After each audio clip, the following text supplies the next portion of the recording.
राधे राधे भक्तों, आज हम बात करेंगे राधाष्टमी व्रत के बारे में। ऐसा कहा जाता है कि 1008 एकादशियों के जितना ही फल हमें एक राधाष्टमी के व्रत से मिलता है।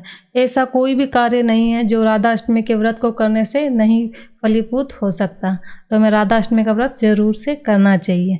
तो चलो हम बात करते हैं कि राधाष्टमी यानी हमारे लाडली जी के जन्म उत्सव का व्रत कैसे करना चाहिए। तो इसके लिए कुछ नियम है। राधाष्टमी के दिन हमें सुबह जल्दी उठकर शुद्ध जल से स्नान करके उसके बाद साफ और स्वच्छ कपड़े पहने ताकि हमारा मन और तन दोनों स्वच्छ हो जाए। उसके बाद में हमें व्रत और पूजा का संकल्प लेना है और पूरे दिन ब्रह्मचर्य का पालन करना है। इससे हमारा शारीरिक और मानसिक रूप से मन संयमित रहेगा। इस दिन राधा रानी को केवल ताजे, पवित्र और शुद्ध दूध से बनी हुई चीज़ें या फिर फल फूल इत्यादि का ही भोग लगाना चाहिए। कटी फटे फल फूल, पुराने या फिर अधपकी चीज़ें हमें उन्हें नहीं देनी चाहिए। पूजा के बाद राधा रानी के व्रत की कथा को भी हमें अवश्य सुनना चाहिए। और अगर आप चाहें तो सुबह के समय ब्रह्म मुहूर्त में और दोपहर के समय तो 12 बजे आपको अवश्य उनका दूध से या पंचामृत से अभिषेक करना चाहिए। पंचामृत में हम दूध, दही,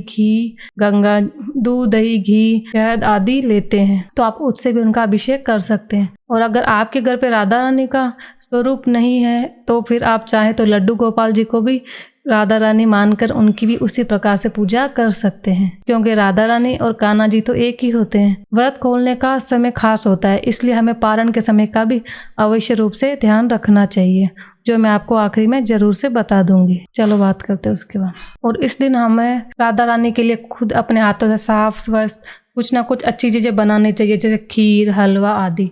और आप चाहें तो अरबी की सब्जी भी बना सकते हैं, जो कि राधा रानी को बहुत ही प्रिय है।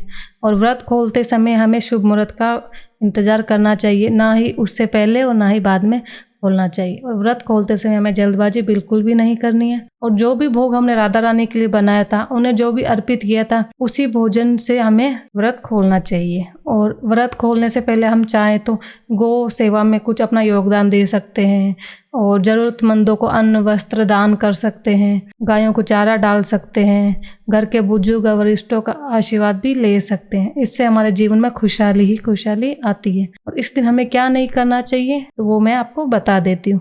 पूजा में जो भी भोग राधा रानी को अर्पित करते हैं हम, वो बिल्कुल शुद्ध बना होना चाहिए। किसी ऐसे इंसान का स्पर्श नहीं होना चाहिए जिसने स्नान नहीं किया है या जो सफाई का ध्यान नहीं रखते हैं। भोग बनाने के बाद उसे चखना या झूठा नहीं करना चाहिए बिल्कुल भी। व्रत के दिन में सोना भी नहीं चाहिए, इससे हमारी तपस्या में बाधा आती है और इसका फल हमें कम प्राप्त होता है अगर हम दिन में सोते हैं तो। इस दिन शरीर की कटिंग जैसे नाखून, दाढ़ी के बाल आदि भी नहीं कटवाने चाहिए। इस दिन काले या भूरे रंग के कपड़े पहनने से बचना चाहिए। राधा रानी का दिन है, उनका जन्म उत्सव है, तो हमें भी खुशियां मनानी चाहिए। तो हमें लाल, पीले, गुलाबी ऐसे कपड़े पहनने चाहिए।